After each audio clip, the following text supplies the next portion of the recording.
నాయుడు గారు ప్రభుత్వం చేసినటువంటి ఈ యొక్క దుష్టమైనటువంటి పని నేను మర్చిపోలేను. ఎందుకంటే ఈ ప్రభుత్వం నన్ను అనేక రకాలుగా ఇబ్బంది పెడతా ఉంది.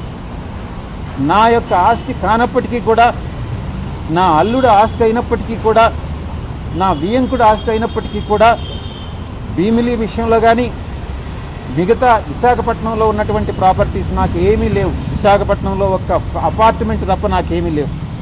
నాకు తీసుకోవాల్సిన అవసరం కూడా నాకు లేదు. ఎందుకనంటే నాకున్నటువంటి ఒకే డాటర్ని నేను అరవిందోకి ఇచ్చాను. వాళ్ళకి లక్షల కోట్లు వేల కోట్ల రూపాయలు ఉన్నాయి కాబట్టి అవసరం లేదు. నాకుండేటటువంటి కోరికంతా నేను రాజకీయాల్లోకి తిరిగి రంగప్రవేశం చేయాలి, తిరిగి ప్రజాసేవలో నేను పాల్గొనాలి. నాకు ఎవరైతే నా మీద దుష్ప్రచారం చేశారో వాళ్ళకి సరి అయినటువంటి బుద్ధి చెప్పాలి అన్నటువంటిదే నేను కోరుకుంటా ఉన్నా.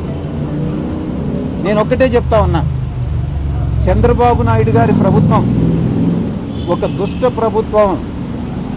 ఎందుకంటే ఏమీ నాకు సంబంధం లేనటువంటి విషయాల్లో నన్ను ఒక అక్యూజ్డ్గా ఇరికించి, కాకినాడ సీపోర్ట్ విషయంలో కానీ, ఈ యొక్క విశాఖపట్నంలో సిట్ నా పైన ఇచ్చినటువంటి స్పెషల్ ఇన్వెస్టిగేషన్ టీం ఇచ్చినటువంటి రిపోర్ట్ కానీ, ఇవన్నీ కానీ కేర్ఫుల్గా కానీ పరిశీలించి చూస్తే చంద్రబాబు నాయుడు గారి ప్రభుత్వం పాల్పడుతున్నటువంటి కక్షపూరితమైనటువంటి చర్యలు, చంద్రబాబు నాయుడు గారి ప్రభుత్వం అన్యాయమైనటువంటి యాక్టివిటీస్ ఏదైతే ఉన్నాయో, చర్యలు ఏదైతే ఉన్నాయో, ఇవన్నీ చాలా స్పష్టంగా తెలుస్తూ ఉన్నాయి.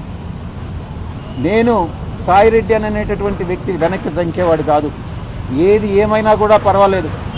నేను ఒక్కటే చెప్తా ఉన్నా, అధికారం అనేటటువంటిది శాశ్వతం కాదు. అప్పట్లో జగన్మోహన్ రెడ్డి గారు కూడా 2019లో అధికారంలోకి వచ్చినప్పుడు నేను 20-25 సంవత్సరాలు అధికారంలో ఉంటానని అనుకున్నారు. ఇప్పుడు చంద్రబాబు నాయుడు, లోకేష్ బాబు కూడా ఈరోజు మేము అధికారంలో 20 సంవత్సరాలు అనుకుంటా ఉన్నారు. కానీ అధికారం అనేటటువంటిది ఎవరిని అడ్డుపెట్టుకొని ఉండదు. ప్రజాభిమానం చూరగొన్నటువంటి వాళ్ళే అధికారంలో ఉంటారు. నేను ఇంకా కూడా చెప్తా ఉన్నాను, ఈ కోటరీ ఇలాగే కొనసాగితే జగన్మోహన్ రెడ్డి గారు అధికారంలోకి వచ్చే ప్రసక్తి లేదు.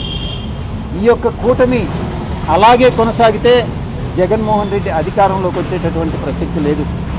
ఒక రాజకీయమైనటువంటి ఒక స్ట్రాటజీ ఉండాలి. ఆ స్ట్రాటజీ ఏందనంటే కూటమిని విడగొట్టగలిగినప్పుడే జగన్మోహన్ రెడ్డి గారు తిరిగి అధికారంలోకి వచ్చేటటువంటి అవకాశం ఉంటుంది. ఆ స్ట్రాటజీ ఇచ్చేటటువంటి వాళ్ళు కానీ, అమలు చేసేటటువంటి వాళ్ళు కానీ ఈ యొక్క కోటరీలో లేరు. జగన్మోహన్ రెడ్డి గారి చుట్టూ ఉన్నటువంటి వాళ్ళందరూ కూడా ఆయన్ని మిస్గైడ్ చేస్తూ ఉన్నారన్నటువంటి విషయం నేను తెలియజేస్తూ ఉన్నా. నేను ఒక్కటే ఆలోచిస్తూ ఉన్నా, మీరు కూడా కోటరీలో భాగస్వాములే కదా అని మీడియా మిత్రులు కూడా చాలాసార్లు ప్రశ్నించారు. నేను ఒకటే చెప్తా ఉన్నా, సంవత్సర రోజులుగా మీరు నమ్మినా నమ్మకున్నా, మీరు సెటైర్లు వేసినా నేను వ్యవసాయం చేసుకుంటానే ఉన్నాను. అప్పుడప్పుడు నేను గమ్ముగా ఉండలేను కాబట్టి నాకున్నటువంటి స్వల్పమైనటువంటి రాజకీయ పరిజ్ఞానంతో ఏదో ట్వీట్స్ పెట్టడం, ఏదో టెక్నికల్గాను అకాడమిక్గాను ట్వీట్స్ పెట్టడం చేస్తూ ఉన్నాను.